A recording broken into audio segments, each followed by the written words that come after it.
So, anybody here ever have a miracle happen to him?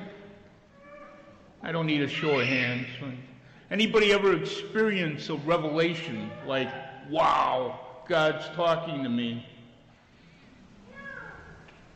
Well, I had a miracle happen to me 25 years ago. I avoided a car accident that probably saved my life. And when it happened, I was like, wow. Why, God? Why did this happen to me? Why did you save me? And that thought has stayed with me for the 25 years. And it's not very strong every day of my life, but when things come into my realm of existence and I take note of them, I ask myself, is this it, God? Is this why you saved me? And it's okay to ask that question because we want to know. We want to know why God did great things for us. So we look today's gospel. And here's James and Peter and John. And being the apostles they are, they go up the mountain with Jesus to pray. And Jesus is praying, and they fall asleep. Right? I mean, it seems like these three guys are always sleeping when a big event is going to happen.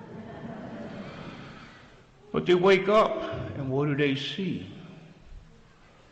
God in his glory. Jesus in his glory. His body showing light.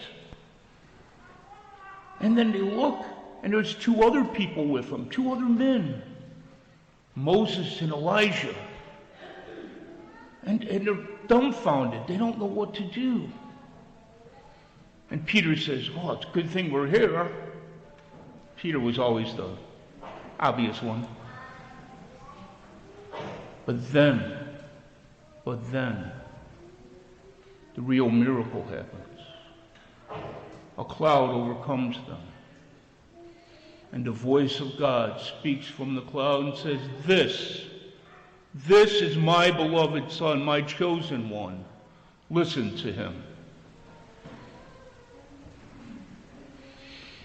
And they fall at the ground and they're just overwhelmed. And when they wake up, everyone's gone. Just Jesus. And the last line shocks me. That they fell silent at that time and they did not tell anyone what they had seen. If you experienced God, wouldn't you want to tell people? And so I go back to, have you ever had a revelation or a manifestation or a miracle? Don't you want to tell people about it? To share that?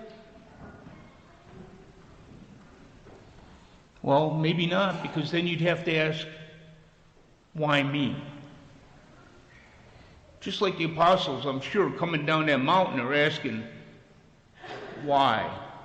Why did we get to see that? Today you're going to experience something, not exactly a miracle, but very close to it. You're going to experience the prophets. You're going to experience Jesus transformed. You're going to experience the voice of God, and you're going to experience the Holy Spirit coming down on this altar. You get to experience that every Sunday, but I bet you don't walk out of here and say, why me? Why did I get to experience that?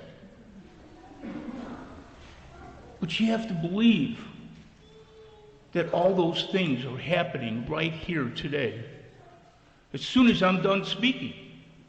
So hurry up, Deacon.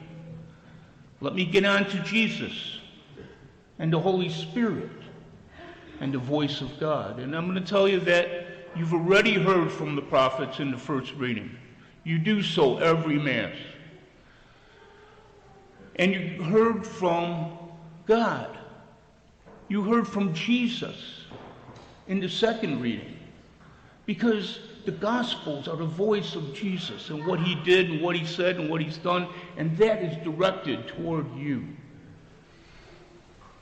And the Holy Spirit, when Father puts his hands over those gifts, and it's called the epilexis, the Holy Spirit is coming down upon them, and those gifts are starting to be transformed, and the bread and wine becomes body and blood.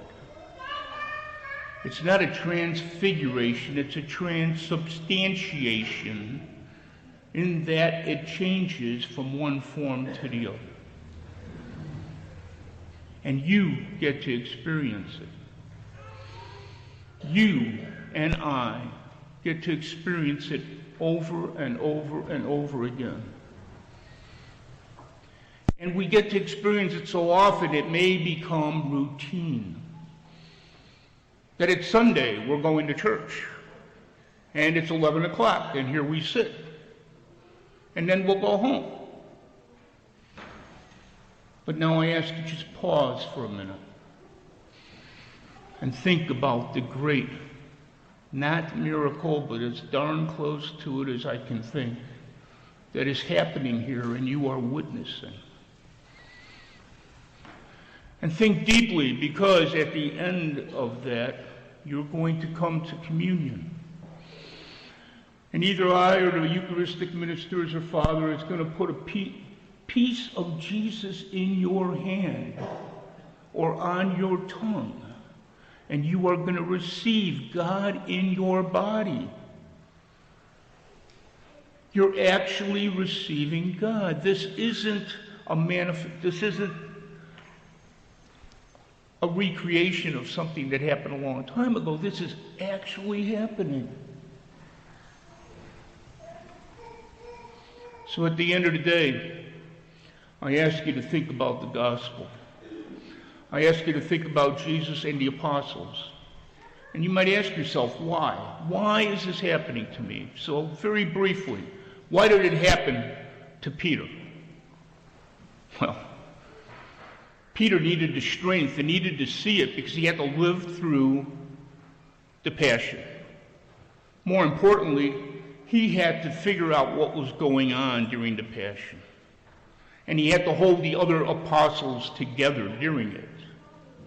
And then he went on to lead the church. That's why Peter, that's why. Why John? John had to go through the passion also. But then John had to stand at the foot of the cross and receive Jesus' mother as his own and take her for the rest of her life. He also had to write the Gospel of John, the book of Revelations, the letters 1, 2, and 3 John, that we read, that survive to this day, informing us of what to do and how to think and what happened. Why John? Why James? That's a good one. James was your average apostle. He went forth and he started a church and he did what he was supposed to do as an apostle, but nothing really fantastic beside that. And I'd say James is our role model.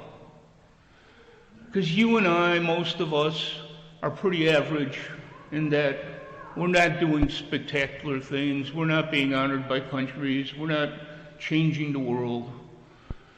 But like James, we're doing our job. And at the end of our life, when we go and we put ourselves before God, and we'll ask him, why me?